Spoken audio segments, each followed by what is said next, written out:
हाय दोस्तों।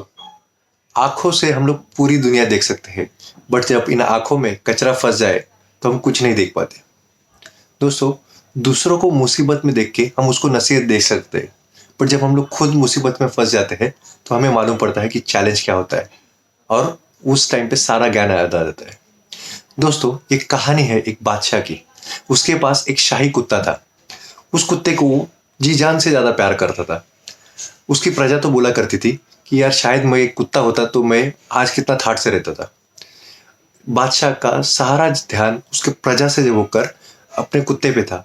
जहां भी बादशाह जाता था कुत्ता उसके साथ जाता था। यहाँ तक कोई भी उसका अर्जेंट काम हो, मीटिंग्स हो, या फिर उसके राजसभा में भी कुत्ता उसके साथ ही रहता था। एक दिन बादशाह को किसी और राजा ने न्योता दिया, तो बादशाह उसको मिलने जा रहा था। रास्ते में एक बड़ी नदी थी, तो उसको नाव से उस नदी को पार करना था।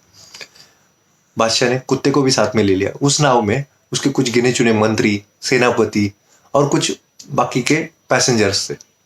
नाव में सब लोग बैठ गए, कुत्ता भी बैठ गया। जैसे ही नाव चलने लगी, कुत्ते का ये पहला नाव से सफर था, तो पानी को देख के कुत्ता थोड़ा हड़बड़ा सा गया। वो थोड़ा डर सा गया और उस चक्कर में वो इधर उधर नाव में भागने लगा। सबको पहले इनिशियली थोड़ा अच्छा लग रहा था, क्योंकि बादशाह का कुत्ता था, कौन क्या बोलेगा। बट बाद में लोगों को थोड़ा फील होने लगा कि अगर ये इसी तरह से भागदौड़ करेगा तो शायद हम लोग को उनके जान को खतरा हो सकता है, नाव पलटी भी हो सकती है। तो बट बादशाह को जाके बोलेगा कौन। कुछ दिन के बाद ये बादशाह को भी ये बात समझ में आई और उसको भी इरिटेशन होने लगा। बट बादशाह का वो कुत्ते के प्रति प्यार ही उतना था, तो वो भी कुछ बोल नहीं पा रहा था। उसी समय पर वो जो पैसेंजर थे उसमें से एक फिलोसोफर डेरिंग करके बादशाह के पास आया, और उसने बादशाह को बोला कि बादशाह, अगर इसी तरह चला तो हम लोग खतरे में आ जाएंगे, तो हमें किसी तरह से इस डॉगी को रोकना पड़ेगा। तो बादशाह ने बोला कि तुम्हें जो करना है कर लो और उसको शांत करा दो। तो फिलोसोफर गया, फिर से उसके साथी पैसेंजर में से दोनों को उसने उठाया। उसने बोला कि थोड़ा मेरे साथ चलो। तीनों ने मिलकर उस कुत्ते को उठा के समुद्र में फेंक दिया। जैसे ही वो समुद्र में डूबने लगा तो कुत्ते ने तैरना चालू किया, हाथ पैर मारना चालू किया, और उसने नाव को पीछे से पकड़ लिया। कुछ समय निकलने के बाद वो फिलोसोफर ने उन दो आदमी के सहारे से उस कुत्ते को फिर से नाव में लिया। वो भीगा हुआ कुत्ता आके नाव में एक कोने में जाके शांति से बैठ गया।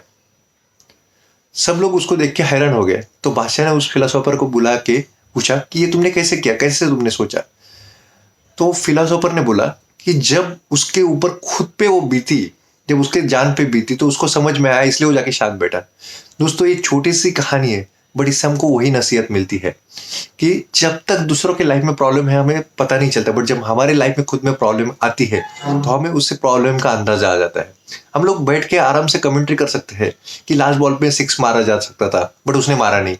बट जब खुद ग्राउंड पे जाके 150 के स्पीड पे जब बॉल आता है तो पता चलता है कि वो कितना डिफिकल्ट सिचुएशन होता है।